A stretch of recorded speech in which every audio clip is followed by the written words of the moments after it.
Hello friends, welcome to my YouTube channel. Kerala PSC പരീക്ഷകളിൽ ആവർത്തിച്ചു വരുന്ന ചില ചോദ്യങ്ങളാണ് നമ്മൾ ഇന്നിവിടെ നോക്കാൻ വേണ്ടി പോകുന്നത്. അപ്പോൾ നമുക്ക് സ്റ്റാർട്ട് ചെയ്യാം. ഭരണഘടനയുടെ ഹൃദയവും ആത്മാവും എന്ന് ഡോക്ടർ അംബേദ്കർ വിശേഷിപ്പിച്ചിരിക്കുന്നത് ആർട്ടിക്കിൾ 32.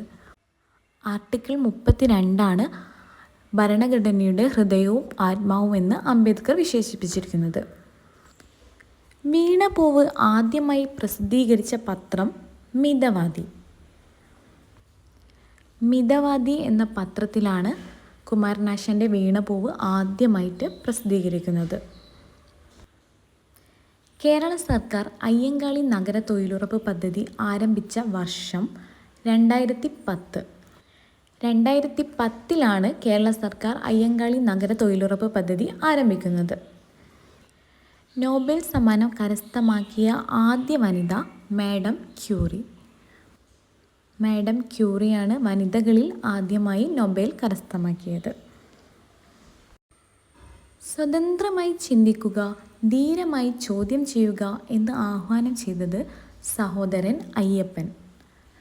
സഹോദരൻ അയ്യപ്പനാണ് സ്വതന്ത്രമായി ചിന്തിക്കുക, ധീരമായി ചോദ്യം ചെയ്യുക എന്ന് ആഹ്വാനം ചെയ്തിരിക്കുന്ന വ്യക്തി. ഗാന്ധിജിയുടെ ആത്മീയ പിൻഗാമി എന്നറിയപ്പെടുന്നത് വിനോബ ഭാവെ. വിനോബ ഭാവെയാണ് ഗാന്ധിജിയുടെ ആത്മീയ പിൻഗാമി എന്നറിയപ്പെടുന്നത്. ഏത് ധാതുവിൻ്റെ ആധിക്യം കാരണം ഉണ്ടാവുന്ന അവസ്ഥയാണ് സിഡറോസിസ്? ഇരുമ്പ്. ഇരുമ്പിൻ്റെ ആധിക്യം മൂലമുണ്ടാവുന്ന അവസ്ഥയാണ് സിഡറോസിസ്. നൊബേൽ സമ്മാനം നിലവിൽ വന്ന വർഷം 1901. 1901 നോബൽ സമ്മാനം നിലവിൽ വന്നത്.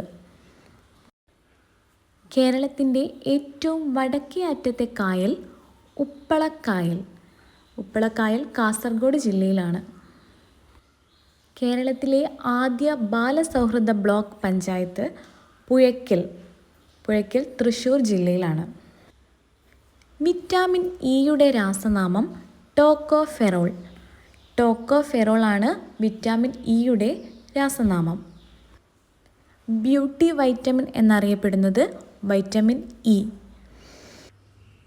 ഇന്ത്യൻ പാർലമെൻറ്റിൽ അധോസഭ എന്നറിയപ്പെടുന്നത് ലോകസഭ. ലോകസഭയാണ് ഇന്ത്യൻ പാർലമെൻറ്റിൽ അധോസഭ എന്നറിയപ്പെടുന്നത്.